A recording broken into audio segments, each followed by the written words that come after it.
¿Sí me escuchan? Sí.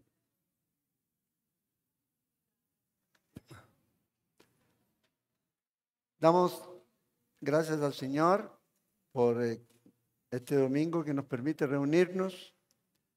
Agradecer al Señor por sus bendiciones hasta este día, su fidelidad, su paciencia, su amor para con nosotros. Entonces siempre es una bendición el poder estar juntos. Ya con nosotros, Oscar ya regresó, ya viene Portoshón. Y siempre ahí ya empezó el proceso de matrícula para aquellos que quieran o piensen en una forma de estudio de internado. Está el instituto en Guatemala. Ahí pueden ustedes encontrar la información para aquellos que estén pensando, ya jóvenes, no tan jóvenes. Ya eso no es una limitación de la edad, solo que sean mayores de 18 años, ¿ya? Y así que es una oportunidad, ya gracias al Señor, porque tenemos la bendición de tener a varios muchachos que han estado ahí, se han graduado y ustedes han visto la obra que el Señor ha hecho, está haciendo y obviamente va a seguir haciendo a través de ellos, primero en ellos y luego a través de ellos. Así que es una bendición. Entonces, hoy día vamos a continuar con nuestro estudio en el Evangelio de Mateo. Mateo en el capítulo 11, vamos ir a retomar nuestro estudio en esta mañana. Versículo 11, de ahí en adelante vamos a retomar. Aquí vamos a hablar un poco acerca de la identidad de Juan. También vamos a ver un poco acerca de que hay ciertos pasajes que para algunos son complejos, son difíciles, pero vamos a tratar de ir viendo qué es lo que realmente el Señor quiso decir, porque eso es lo importante, no lo que alguien quiera decir, sino lo que el contexto más o menos nos puede ayudar a entender qué es lo que el Señor quiso decir. Recuérdense ustedes, en los primeros 6 versículos vimos a los discípulos de Juan venir donde Jesús, enviados por Juan, para preguntarle acerca si él era el Mesías o no, o debían esperar a otro. Luego de eso, el Señor comienza del versículo 7 al 10 a hablar acerca de Juan, a poner a Juan en el lugar en que el Señor lo veía, porque yo creo que eso es importante, es saber dónde Dios nos ve y cómo Dios nos ve a nosotros, más que cómo la gente nos ve o qué piensa de nosotros. Lo importante es qué es lo que el Señor tiene que decir de nosotros. Y hoy día otra vez Él va a seguir hablando un poco acerca de eso, acerca de este hombre, Juan. Luego en los versículos 7 al 9, el Señor habla de que a pesar de todo, las dudas que este hombre podía tener, era un hombre de fe. Y en el versículo 10, vamos a leer ahí el versículo 10, hablando de Juan, porque este es de quien está escrito: he aquí yo envío mi mensajero delante de su faz, el cual prepara tu camino delante de ti. Esto es lo que el Señor Jesús está diciendo, o la Escritura decía de Juan, y es lo que él está citando.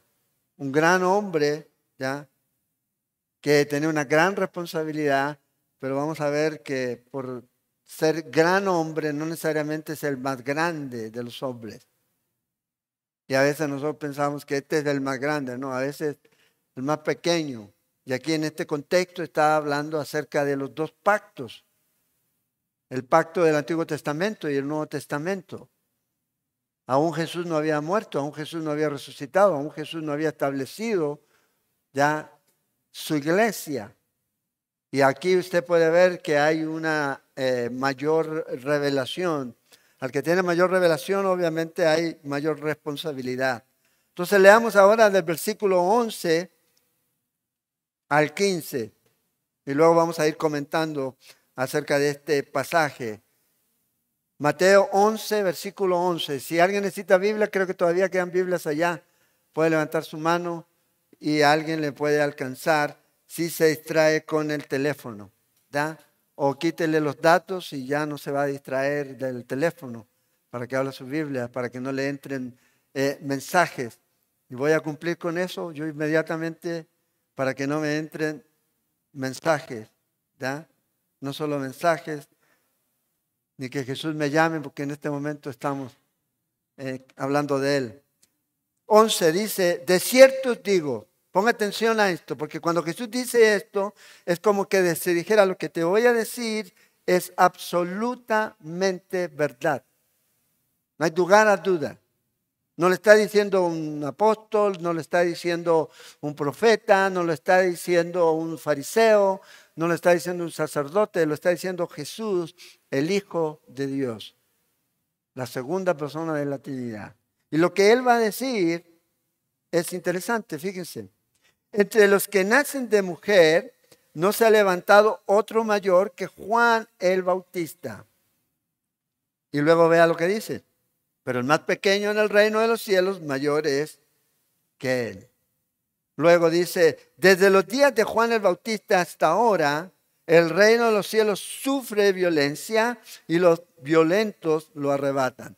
Este es un pasaje complicado, dicen los comentaristas. Para muchos hay varias interpretaciones, yo se las voy a dar. Al final vamos a ver más o menos cuál es la idea aquí. Porque todos los profetas y la ley profetizaron hasta Juan. Eso es importante. El Señor está marcando una línea de tiempo. Hay un punto en donde hay un quiebre, hay un cambio. Y Juan es el fin de una etapa y el comienzo de otra que viene. Y si quieres recibirlo, y esto es más interesante aún, Él es aquel Elías que había de venir. Y luego el Señor termina con esto. El que tiene oídos para oír, oiga. Oremos, Señor, háblanos en esta mañana. Enséñanos por tu palabra, Señor. Queremos oír lo que tú tienes que decirnos, Señor. Que no solamente seamos oidores olvidadizos, sino que podamos poner en práctica tu palabra, Señor, y lo que tú requieres de nosotros. Háblanos, Señor, en esta mañana. En el nombre de Jesús oramos. Amén. Entonces, fíjense aquí, vea la declaración que está haciendo Jesús de Juan. Está diciendo aquí que no hay un hombre más grande nacido de mujer en ese día. Ese es el mayor aquí. Por eso dice aquí, de cierto os digo. También a veces esa palabra se puede traducir como amén, seguramente, es certeza. Y aparece una y otra vez. Y cuando lo dice el Señor Jesús, usted debe prestar atención. Así es, así será, depende de donde aparezca en la frase o en el versículo, va a darnos a nosotros una idea de lo que el Señor está diciendo. De cierto te digo, y esto es lo que el Señor tiene que decir. Es la autoridad máxima de la iglesia, es Él. Por eso como creyentes necesitamos escucharlo a Él. Porque Él es el que nos tiene que decir. ¿Ya se acuerdan en los primeros capítulos cuando estudiamos el Sermón del Monte? Oíste que fue dicho. O sea, Jesús es la autoridad. Pero yo os digo a ustedes, Él es esa autoridad que todo creyente, que toda iglesia, que todo líder debe escuchar. Y debe prestar atención. Y no andar en esa de fábulas y filosofías y buscando, cuando tenemos la revelación que Dios nos da por medio de su palabra, cuando Él ha hablado ya por ella y nos ha dejado información suficiente. Entonces Él es más que una autoridad religiosa, Él es el Hijo de Dios. Por eso Él puede decir, yo os digo. ¿Y qué es lo que Él nos dice aquí? Vea el honor que le otorga aquí a Juan. Entre los que nacen de mujer no se ha levantado otro mayor que Juan el Bautista. Esto es una declaración grande, ¿verdad? Grande, usted no va a encontrar otra como esta. Y menos viniendo de los labios de Jesús. Y cada vez que Jesús dice algo así, usted debe prestar atención porque el Señor lo está diciendo. Pues aquí podemos caer en el punto en donde perdón, donde el Señor Jesús está hablando de que no ha existido una persona como Juan el Bautista a ese tiempo, ya sea al tiempo en que estaba Jesús o al tiempo en que estaba Mateo ya escribiendo este relato. No ha habido otro, dice aquí. No hay otro más grande que haya nacido. Entonces la pregunta aquí es, ¿por qué el Señor dice esto? Y si Él dice esto, ¿cómo es posible que Jesús diga esto? Fíjese, dice, no se ha levantado, está hablando del pasado. Y usted puede pensar en muchos hombres en la antigüedad de la Biblia. Pero aquí el Señor dice, no hay otro como este. Ahora, ¿cómo se mide el estándar de grandeza? Porque va a depender si lo va a medir desde la perspectiva del mundo o de la perspectiva de Dios. El mundo tiene muchas formas de medir el estándar de grandeza y de acuerdo a eso te tratan. Si tienes un título universitario, te tratan así. Si tienes mucho dinero, te tratan así. Si eres empresario, te tratan de una manera. Y te catalogan como alguien grande aquí. Pero Jesús no está hablando acerca de eso. ¿Cuándo tenía riqueza? Educación formal tampoco podríamos decir que tenía. No fue a la Universidad de Harvard, ¿ya? Ni a la Nacional tampoco. Prominencia tampoco. No encajaría en el concepto humano que hoy día se tiene. Ahora, aquí quiero hacer una nota al margen porque a veces hoy día la iglesia cataloga a las personas. ¿Quién va a enseñar? Es que él es un profesional. Él estudió, él sabe hebreo, él sabe, y todos estos sabían todo. Y el Señor le dice hipócritas a los fariseos. Religiosos, reunían todos los requisitos. Título, universidad, preparación, conocían la ley de arriba abajo. Y el Señor dice que son hipócritas. Y el mismo apóstol Pablo dice que él tiene todo lo que él tenía como basura por tener a Cristo. Ahora, no estoy diciendo que es malo estudiar, no estoy diciendo que es malo prepararse, pero debemos tener cuidado de comenzar a catalogar a la gente de acuerdo a sus títulos que tiene aquí en este mundo. Y sí, a lo mejor puede saber, sí, a lo mejor puede conocer, pero lo que usted y yo debemos medir es cuál es el resultado de ese saber y conocer en su vida. ¿Qué transformación ha hecho en su vida? Porque usted me puede hablar en griego, hebreo, en mandarín, en clave, en todo. Pero si eso no ha transformado su vida, ¿de qué sirve? Si sigue siendo el mismo o la misma de antes de venir a la iglesia. Porque si no ha sido cambiada es porque no ha venido a Cristo. Ha venido a la iglesia, pero no a Cristo. Es una diferencia. Entonces aquí el Señor dice que este hombre es mayor que cualquiera. Milagros registrados de Juan no tenemos. ¿Inventó la rueda para sacar agua del Jordán? No. No hizo ningún invento. O sea, entonces hoy día está fuera de los márgenes. ¿Pero por qué es grande? Vean algunas cosas que yo pienso que son importantes tener en cuenta. Primero, este hombre fue lleno del Espíritu Santo desde el vientre. Su vida comenzó en el Espíritu, así como la vida de nosotros. Vaya notando. Porque a veces la grandeza se ve desde otra perspectiva. Una vida que comienza llena del Espíritu. Así es como comenzó él. Desde el vientre, ¿se acuerdan cuando visitó María a Elizabeth? Dice que el niño fue lleno del Espíritu Santo, aún desde el vientre. Aún desde el vientre. Segundo, fue fiel en predicar la verdad. Y él era inflexible en esto. Se mantuvo firme. Murió así, inflexible, en la verdad. Porque la verdad, como dice la Escritura, os hará libre. Pero la verdad de Dios es la verdad que necesitamos tener, no mi verdad. Ah, es mi verdad, es tu verdad. No, es la verdad que Dios nos ha dejado en su palabra. Esa es la que debemos permanecer firmes. Él fue fiel en cumplir su llamado, ¿ya? Fíjense ahí, preparando el camino para el Señor. Tercero, Él fue ese precursor de Jesucristo, el que vino a preparar, proclamando la venida de Jesús, proclamando la venida del Mesías, preparando la venida de Jehová. Eso dice Isaías. Eso dice Isaías. Y Jesús dice, "Hey, ese soy yo. Del que estaba hablando este soy yo". También tenía muchos discípulos, ganó discípulos. Él llevó a mucha gente al arrepentimiento. Entonces, si ustedes se fijan, estas cosas lo hacen grande. Lo hacen grande. Y yo creo que esos son puntos que nosotros debemos valorar por sobre. ¿Cuántas casas hizo Juan el Bautista?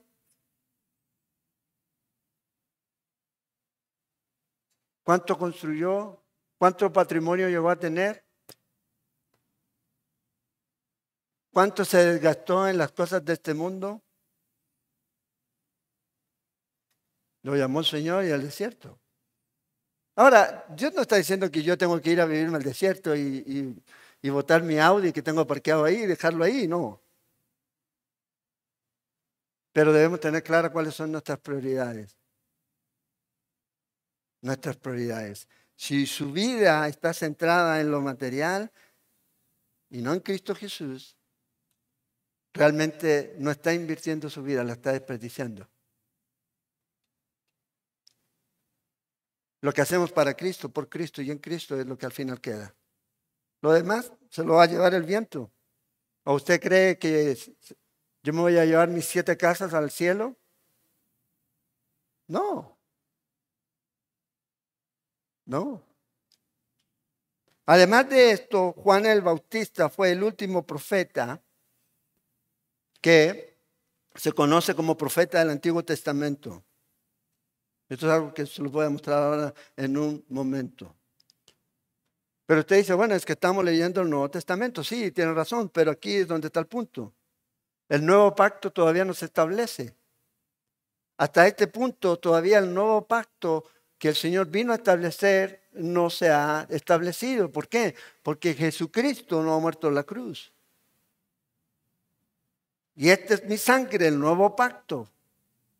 Todavía estaba viviendo en el antiguo pacto.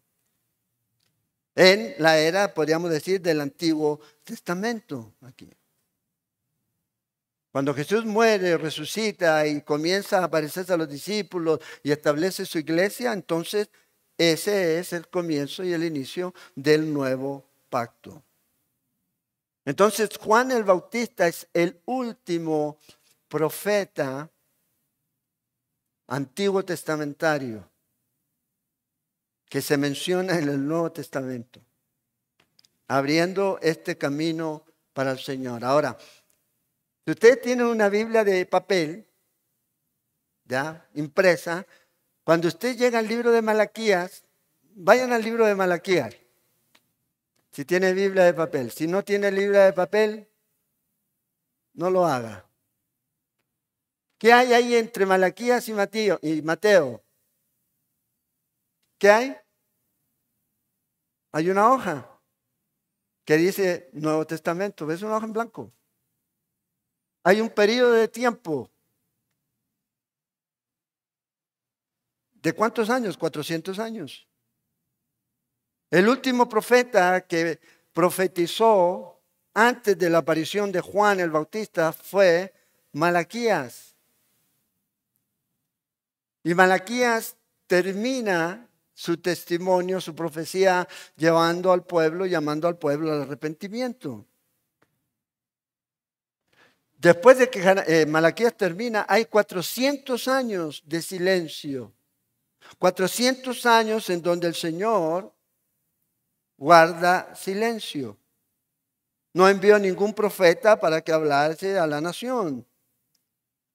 Dios no tenía nada más que decir a su pueblo hasta este punto. ¿Por qué? Porque lo que el pueblo necesitaba oír ya lo había oído. Y aquí es donde se produce esta brecha. Entonces, por 400 años no apareció alguien como, escuchen, así ha dicho Jehová, hasta que aparece Juan, el Bautista. Y viene a terminar esos 400 años de sequía o de silencio y con un mensaje como termina el Antiguo Testamento, arrepentimiento. Con el mensaje que termina es con el mensaje que comienza el Nuevo Testamento. Arrepiéntanse. Porque el reino de los cielos, dice aquí, se ha acercado. Entonces aquí vemos a este hombre. Su grandeza tiene que ver, fíjese, y esto es muy importante para nosotros, su proximidad al Mesías. Más cerca de él. Estuvo ahí, lo vio, lo conoció, lo escuchó. A pesar de que era su pariente, él tenía que esperar a que viniera el Espíritu Santo para saber quién era realmente el Mesías. ¿Quién era? Y esto es lo que a este hombre lo hace diferente. Como dije, no estaba haciendo milagros ni nada, pero conocía al Mesías, estuvo cerca. Y esto es aquí donde hace toda la diferencia. Pero luego dice aquí el Señor Jesús, dice, pero el más pequeño en el reino, el creyente en el nuevo pacto, el más pequeño en el reino de los cielos, mayor es que él. ¿Cuál es la razón del por qué usted y yo podemos ser más grandes o mayor? Una es tenemos una mejor comprensión, más clara ahora. Como dijimos, Juan solamente tenía la primera venida, pero la primera venida viniendo él confundiendo y creyendo que el Mesías iba a traer y a establecer su reino milenial, que iba a liberar a los presos de la cárcel donde él estaba en ese tiempo. Bueno, nosotros tenemos más claridad. Sabemos que el Señor vino por primera vez a morir, la segunda vez va a venir a reinar, pero eso todavía no ocurre. Él no tenía claro todavía, ni tuvo claro todo lo que el Señor iba a hacer en la obra de la cruz, todo lo que tenía que ocurrir. Él no estuvo cuando Jesús resucitó. Él no estuvo cuando el Señor envió el Espíritu Santo a la iglesia. Él no vio nada de eso, él se lo perdió. Nosotros no, nosotros lo conocemos. Lo hemos visto y lo seguimos experimentando en nuestra vida. Entonces habló del reino, pero nunca disfrutó del reino. Así como pasó con muchos profetas del Antiguo Testamento. Usted lee Isaías, Isaías habla acerca del reino, pero no lo vivió. Por eso la Escritura dice que desearon conocer y anhelaron y buscaron saber en qué tiempo y todo eso, pero para ellos no fue dado todavía. Bueno, nosotros sí lo podemos tener. Tenemos esa claridad, tenemos claro el nuevo pacto, tenemos claro acerca de lo que el Señor hizo. Y por ende, como dice la Escritura, tenemos una posición mayor que Juan. Juan lo anticipó, usted lo está viviendo. Él no lo vivió, nosotros sí. Nunca pudo disfrutar de lo que él anticipó. Espero que ninguno de nosotros no esté disfrutando de lo que está viviendo. Porque usted y yo estamos viviendo la era del reino en Cristo, en nuestra vida. En nuestra vida. Lo que estos hombres anhelaron conocer, usted lo está experimentando. Lo que estos hombres desearon ver, usted lo tiene dentro de usted. Morando en usted. Sí, a lo mejor ninguno ha visto a Jesús así. Pero ¿qué dijo Jesús? Yo estaré con ustedes. Es lo que Jesús dijo. Entonces el Señor dice aquí, este es el hombre grande, pero nunca es más grande que aquellos que tienen mayor revelación de Dios, como la que nosotros hemos tenido por medio de la palabra de Dios. Completa. Completa. Ahora fíjense lo que dice el versículo 12. Desde los días de Juan, y aquí está hablando de una oposición, pareciera ser violenta contra aquellos que creían. Dice, desde los días de Juan el Bautista hasta ahora, el reino de los cielos sufre violencia y los violentos lo arrebatan. Aquí. Entonces, Jesús dice que el apóstol o Juan el Bautista, no el apóstol, sino Juan el Bautista predicó el Evangelio. Y cuando comenzó él a predicar el Evangelio hubo un gran choque, una gran lucha, una gran guerra de tipo espiritual. Ya sea para impedir que él predicara o ya sea para impedir que la gente llegara a escucharlo y que llegara a conocer. Por eso dice aquí, desde los días de Juan el Bautista hasta ahora. Ahora, si lo vemos desde esa perspectiva, desde el tiempo de Juan hasta el tiempo de Jesús, es un tiempo corto. Ya son 18 meses aproximadamente. También, como dije, puede ser hasta el tiempo de que se escribió este evangelio, que no va más allá de 60 y resto. Pero dice aquí que hasta este tiempo el reino de los cielos sufre violencia y los violentos lo arrebatan. Entonces de ahí comienza a haber mucha dificultad de poder interpretar. Déjame darte un par de ideas de lo que puede ser esto o la forma en que la gente lo interpreta. Yo creo que eso va a ir apareciendo ahí. Primero, la dificultad surge a este pasaje o a este versículo en particular debido a estas dos cláusulas que están aquí. Cláusulas que se pueden interpretar o tomarse positivamente o negativamente. Entonces hay algunos que lo toman negativamente. Entonces, aquellos que interpretan ya de forma, primero, positivo, dicen, el reino de los cielos ha venido avanzando contra viento y marea. Estoy parafraseando. Y los que se esfuerzan logran aferrarse a él.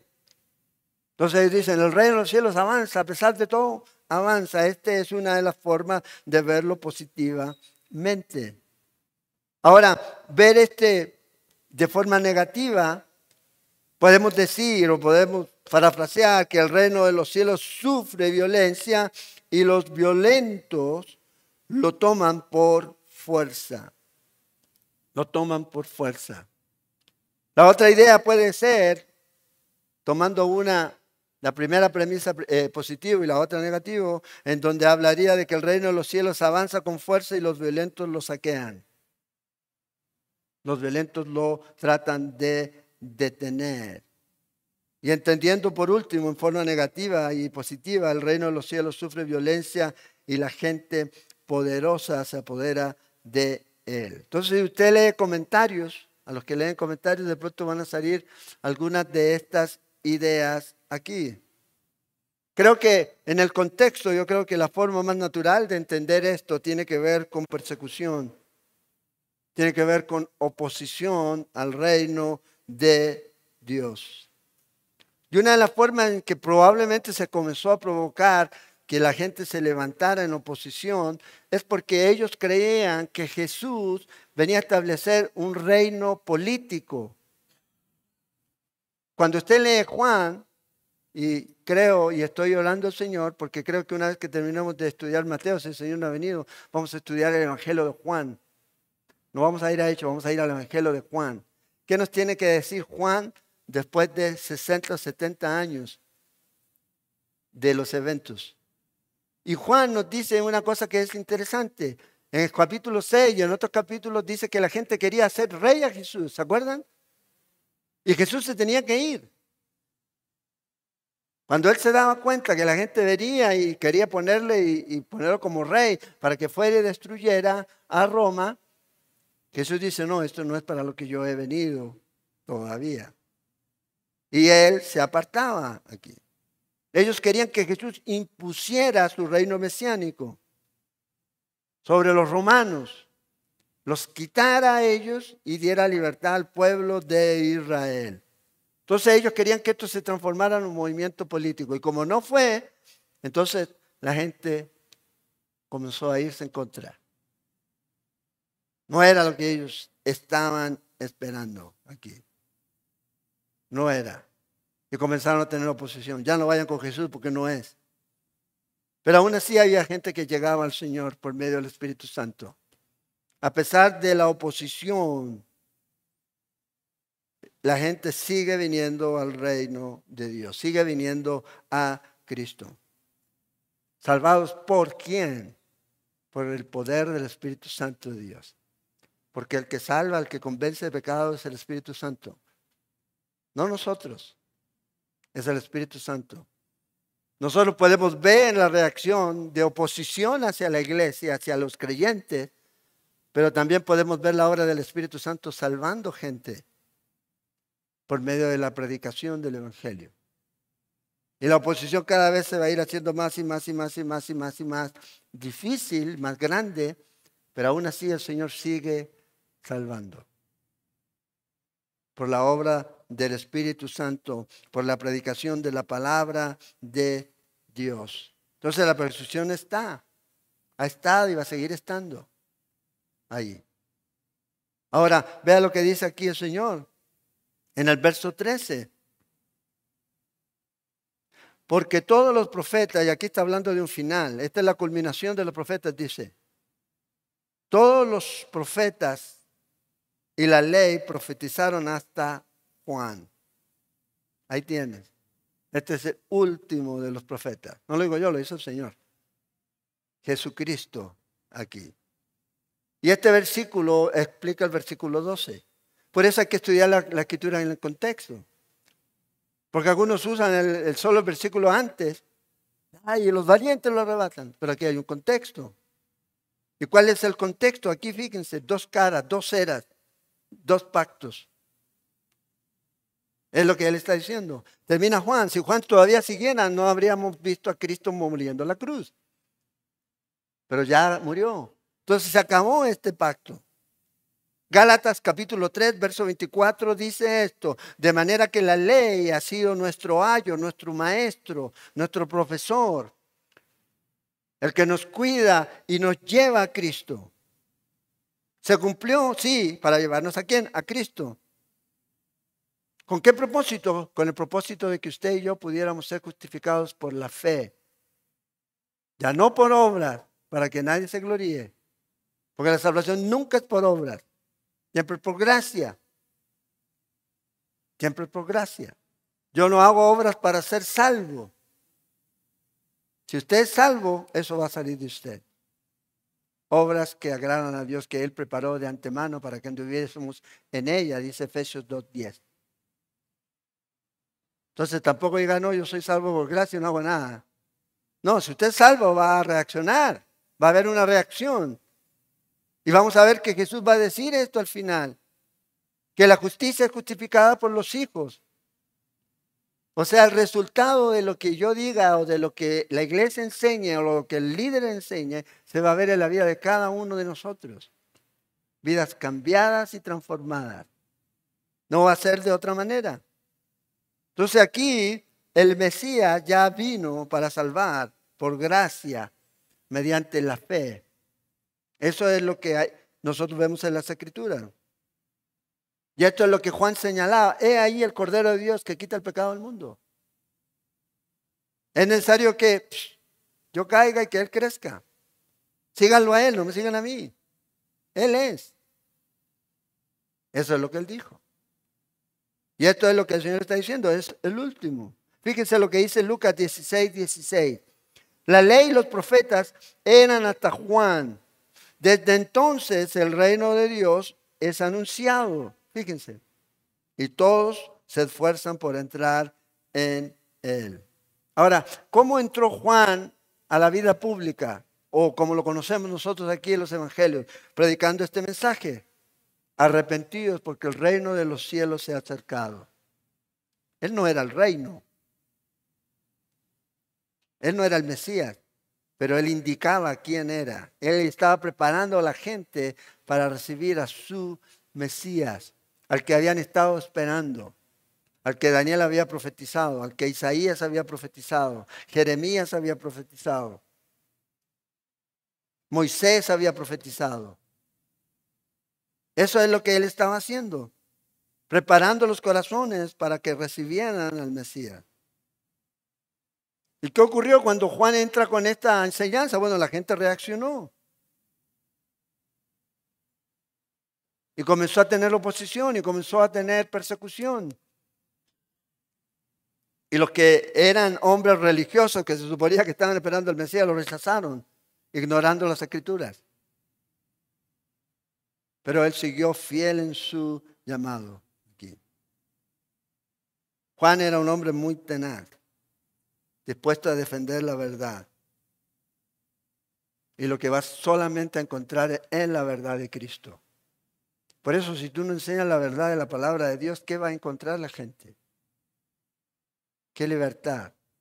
¿Qué paz? ¿Qué consuelo? ¿Qué esperanza? Sin Cristo y sin el Evangelio no hay esperanza para nadie. Entonces Juan es este hombre, ahí se termina, se culmina esto. Ahora fíjense lo que dice el versículo 14. Y si queréis recibirlo, él es aquel Elías. Aquí Jesús, yo creo que los fariseos quedan. Porque los fariseos conocían la Biblia, el Antiguo Testamento. Ellos inmediatamente dijeron, Malaquías, ¿pero dónde está? El Mesías que viene a traer juicio. Entonces, él dice aquí, él es aquel Elías que había de venir. Entonces, Jesús dice, primero, Juan es la culminación de la ley y los profetas. Y ahora dice, este es el Elías que había de venir. Ahora, ¿qué es lo que quiere decir él aquí? Como dije, en Malaquías 4, versículo 5, el profeta dice, aquí yo os envío al profeta Elías antes que venga el día grande y terrible. Antes del día del juicio, antes de la venida del Mesías, por segunda vez, a establecer su reino. Elías tiene que venir. Esa era la profecía. Pero aquí Jesús está dando así como, Él es. Y ahí es donde ellos no entendieron que Jesús está hablando aquí de su primera venida como Mesías. Y si usted tiene ahí en sus notas, puede apuntar aquí en Juan, en capítulo 1, verso 19 al 23. Y aquí más podríamos decir que nos queda la cosa así como, ¿what? Porque vea, cuando llega Jesús o Juan a bautizar, vienen los líderes religiosos a preguntarle, ¿quién eres tú? ¿Eres tú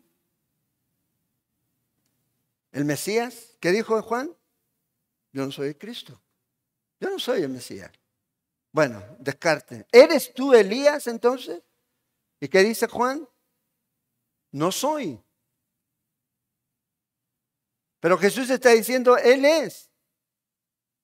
Entonces, ¿cómo se soluciona esto? La próxima semana. No, mentira. Vamos al libro de Mateo. Vamos a avanzar ahí un par de versículos rápido. En Mateo 16. Pero quiero que tengan esto en mente. Cuando Juan nace, queda muy claro en qué poder iba a venir él. ¿Se acuerdan cuando se le aparece el ángel al sacerdote ahí, Zacarías, que quedó mudo? Bueno, este que va a venir será lleno del Espíritu Santo, dice, desde el vientre. Pero además dice ahí en capítulo 1 de Lucas, lo pueden buscar ustedes ahí, lo pueden leer, no solamente lo lean para Navidad, pueden leerlo ahora también. Dice que él va a ir delante de él con el espíritu y poder de Elías. Hay una característica en él que lo hace ser un buen ejemplo, una buena figura, un tipo de Elías. Es lo que el Señor le dice a él, al profeta, al sacerdote, perdón. Entonces ahora Jesús está diciendo, sí, Elías es. Entonces miren lo que dice ahí en Mateo, están ahí en Mateo capítulo 16. Yo sé que vamos a llegar ahí, pero el Señor puede venir antes, así que me voy a adelantar. Para que más o menos cuando lleguemos al cielo, sí, ya más o menos nos dé claridad al asunto. ¿Ya? quedemos, ay, ¿qué será? ¿Ya? Espero que nadie tampoco se quede aquí. ¿Qué habrá querido decir el pastor quedándose? No. Vean lo que dice en el verso 28 de Mateo 16. Es interesante. De cierto os digo, otra vez de cierto os digo. O sea, lo que Jesús va a decir aquí es importante. Dice que hay algunos de los que están aquí. ¿Quién eran los que estaban ahí? Sus discípulos. Algunos, no dice todos, dice algunos, que no gustarán la muerte hasta que hayan visto al Hijo del Hombre viniendo en su reino. Es una promesa tremenda que el Señor le da aquí. Pero la pregunta es, ¿cuándo sucedió esto? ¿O sucedió o no sucedió? Bueno, hay que seguir leyendo. Como decía alguien por ahí, hay que leer.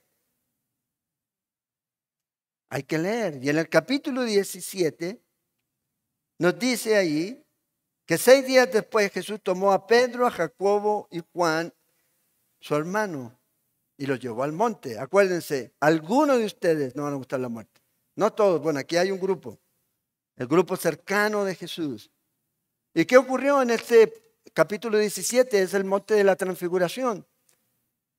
¿Y qué ocurrió en el monte de la transfiguración? Que se apareció, ¿quién? Elías y Moisés. Elías y Moisés. Aquí se aparecieron. ¿Hablando con quién? Hablando con Jesús. ¿De qué estaban hablando? Del reino, nos dicen. Entonces, si usted sigue en el verso 10, después de los discípulos de haber visto esto, sus discípulos le preguntan al Señor Jesús, ¿por qué dicen los escribas que Elías tiene que venir primero? ¿O es necesario que Elías venga primero? Esa era la pregunta de todos. Porque los judíos saben que antes del Mesías tiene que venir Elías. Están esperando. Nosotros estamos esperando a Cristo, no estamos esperando a Elías. Pero ellos todavía están esperando a Elías. Bueno, en ese tiempo estaban ahí y Jesús les responde a estos hombres, a los discípulos, a la verdad Elías viene primero. Eso es el futuro. Va a suceder. ¿Cómo? De acuerdo a como dice Malaquías. Esto va a suceder. Y restaurará todas las cosas. Preparará los corazones para recibir al Mesías. Pero luego fíjense lo que dice en el verso 12. Más os digo que Elías ya vino. ¡Pum! Otra vez. ¿Pero cómo? Si va a venir. ¿Y cómo que ya vino? Un mundo paralelo, virtual. ¿Ya? No. Y no lo conocieron, dice. Sino que hicieron con él todo lo que quisieran. Ahora vea que es interesante. En el verso 13, ¿qué es lo que los discípulos entendieron? Ellos comprendieron que les estaba hablando ¿de quién? De Juan el Bautista. De Juan, no eran tan burros como parecían. ¿Entendieron? Que era de Juan el que estaban hablando. Ahora, si en el momento después, porque Mateo escribe el Evangelio después, el asunto es que entendieron que aquí hay un cumplimiento doble.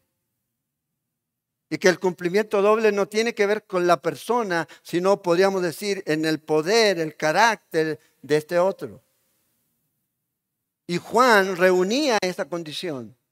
Vino, como dijimos aquí, en el poder. Entonces Juan dice, es como contradictorio, pero le preguntan, ¿eres o no Elías? No, no soy Elías. Y Jesús, el Hijo de Dios, sí, este es Elías. ¿Y entonces qué? Bueno, es lo que está diciendo el Señor aquí. En el poder de Él es lo que viene. Este Juan el Bautista viene como ese pregonero, como ese precursor, ese que viene a preparar el camino al Mesías. Así es como vino Juan, igual como va a venir Elías, cuando el Señor regrese por segunda vez. Cuando el Señor venga y establezca su reino aquí. Entonces, Él viene en el espíritu y en el poder de Elías. No es la persona, no es la encarnación o la reencarnación, no. viene en el poder de Elías, preparando el camino para el Mesías. Eso es lo que él hizo aquí. O sea, lo que espera el mundo, no nosotros, que se les venga es la tribulación. Y ya algunos ya la anuncian.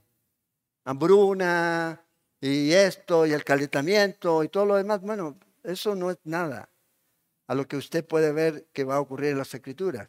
Pero en ese tiempo de más dificultad para este mundo, el Señor va a enviar sus 2 testigos a esta tierra.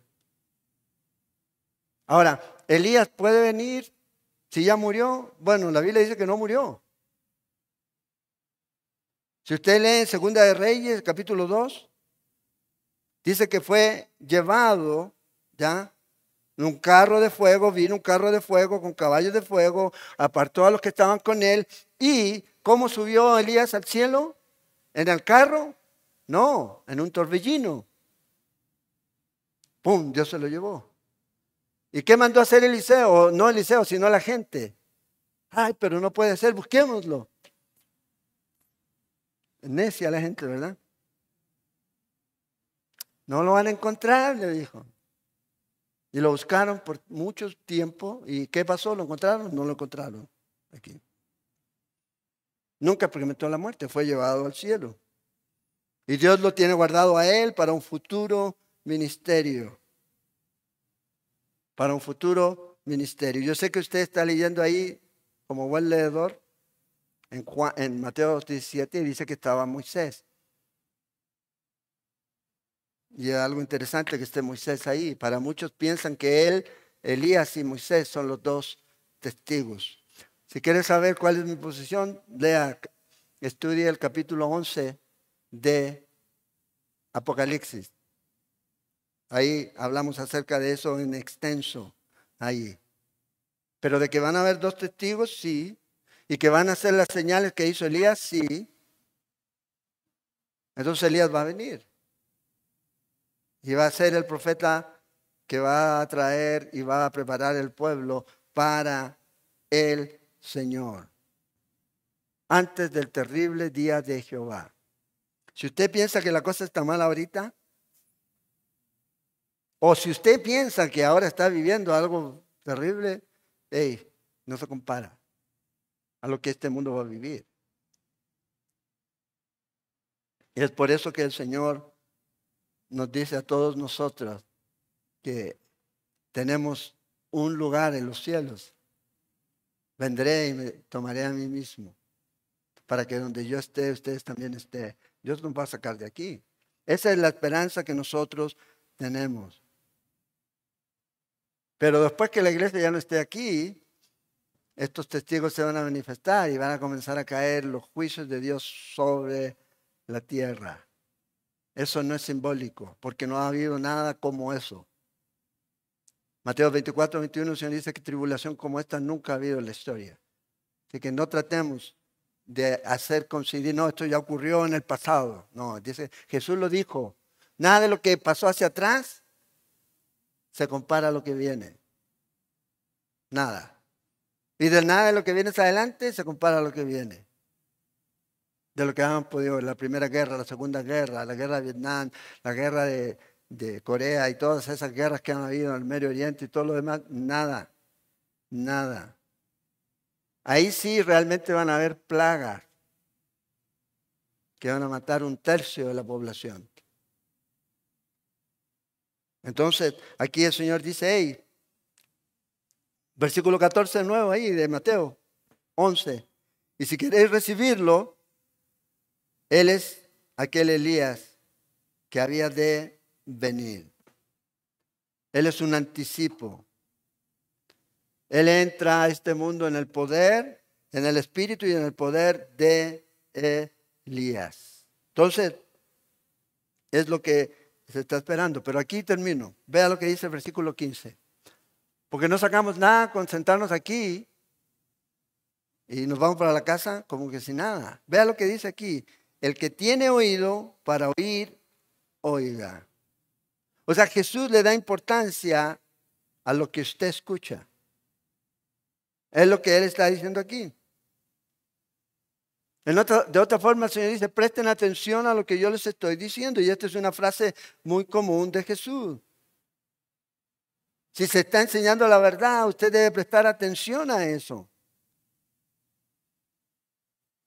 Es mejor no oír y no tener respuesta a eso que oír y no responder. El juicio es mayor. Gente que ha sido expuesta a la palabra de Dios y si no se arrepiente y si no creen en Cristo Jesús, su juicio va a ser mayor. Y vamos a ver eso cuando lleguemos al versículo 19 de este mismo capítulo. Sobre el juicio sobre las ciudades.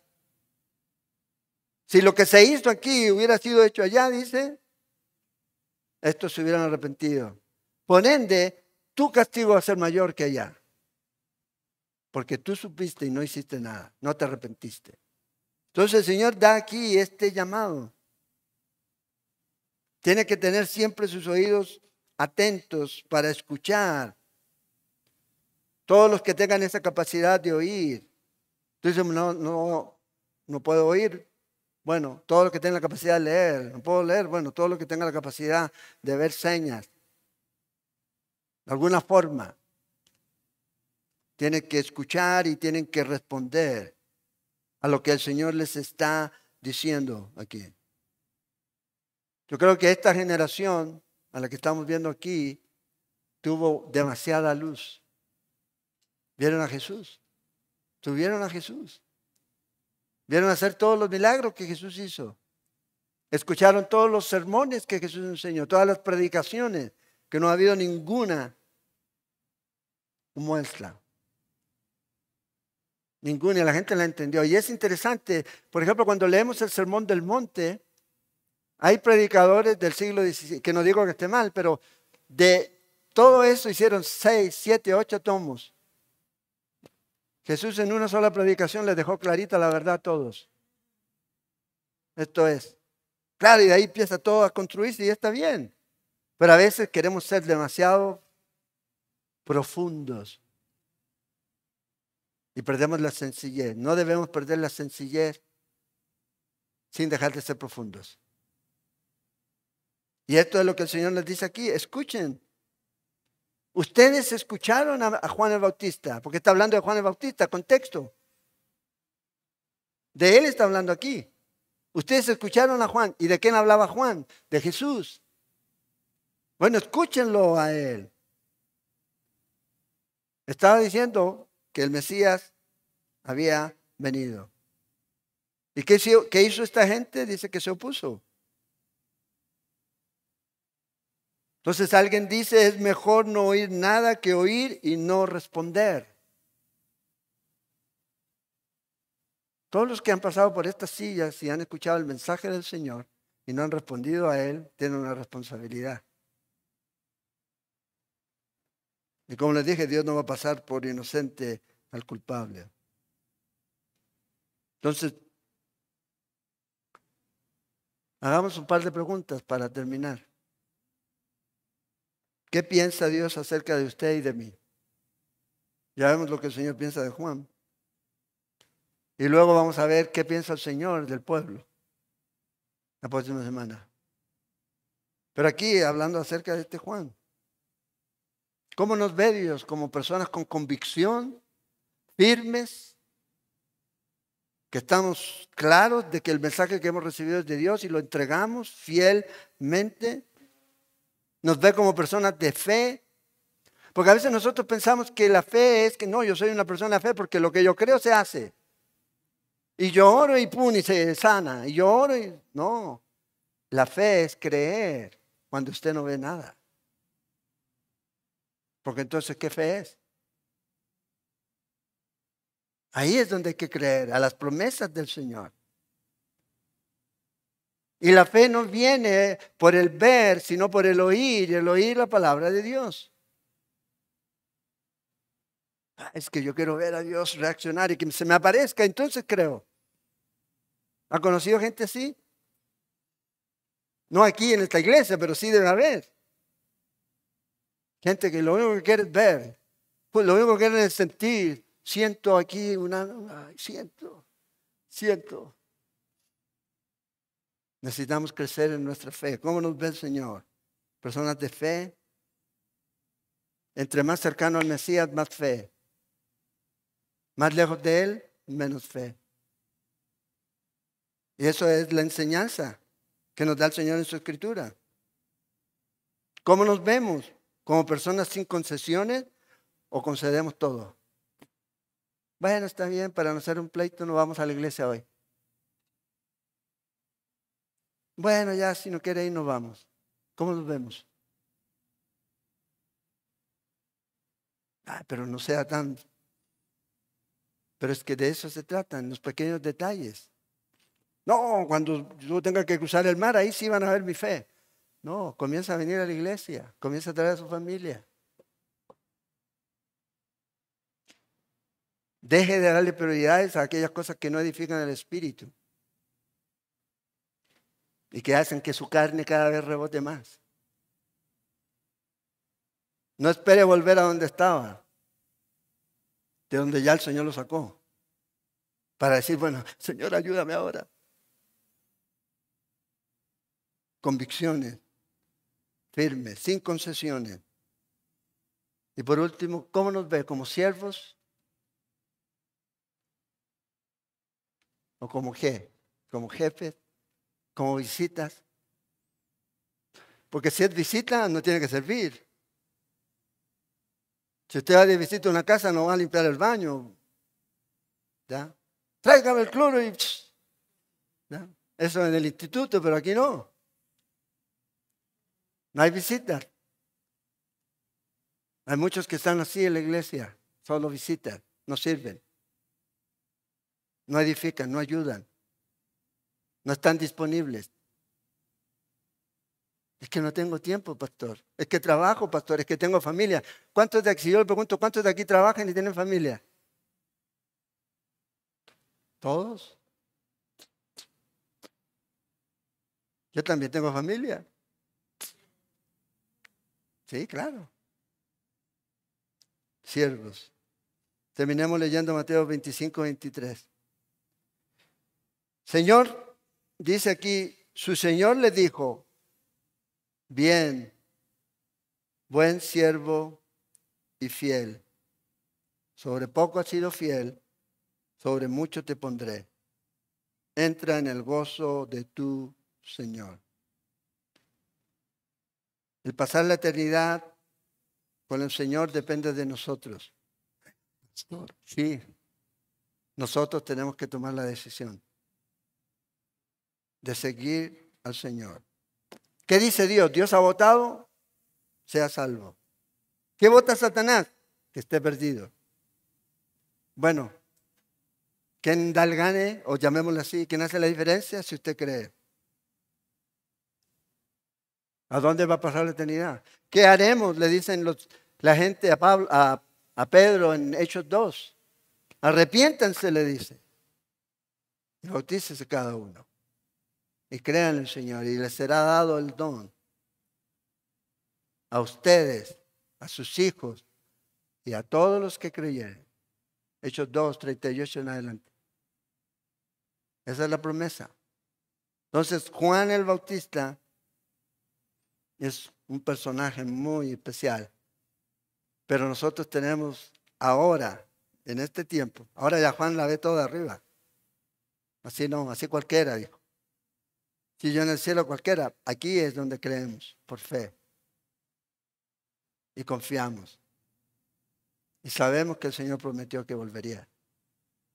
¿Qué debemos hacer? Siervo fiel. Deje de ser visita. Sea fiel, siervo del Señor. Sírvalo. Nadie está diciendo que hay que pasar aquí todo el tiempo. No. Involúcrese, sea parte. Siempre hay necesidad, siempre hay cosas que hacer.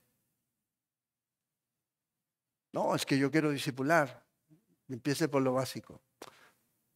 Yo siempre le digo a los líderes, si tuviéramos aquí, no tuviéramos que llegar y todo esté listo, esa es una de las cosas que extrañamos, es el primer ministerio, es el ministerio del baño. Lávelo. ¿Quiere discipular?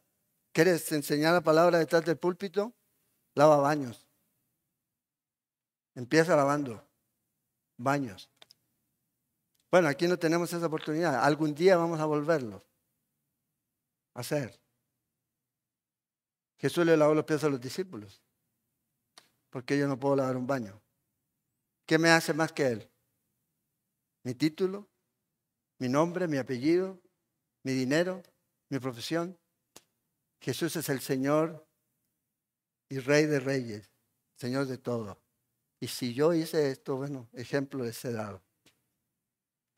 Nuestro ejemplo es Jesús para seguir y seguir. La próxima semana, versículo 16, vamos a ver qué es lo que tiene que decir Jesús de aquellos que se creen espirituales, pero en realidad son niños. Lea el pasaje. El versículo 16 al 19. Y a lo mejor vamos a avanzar un poco más. Pero lea ese pasaje esta semana y que Dios le hable. Oremos, Señor. Gracias te damos esta mañana por tu amor, por tu palabra, por recordarnos tu verdad, por recordarnos, Señor, todo aquello, Señor, que tú quieres que podamos tener, que podamos practicar, que podamos vivir, que podamos dejar, que podamos examinar. Por eso tú nos has dado, Señor, a todos esa capacidad, ese libre albedrío y esa capacidad de poder examinarlo todo. Y que podamos siempre examinar no a las demás personas como prioridad, sino a nuestra propia vida, nuestra propia fe. A ver si realmente estamos ahí. Si solamente a lo mejor somos visita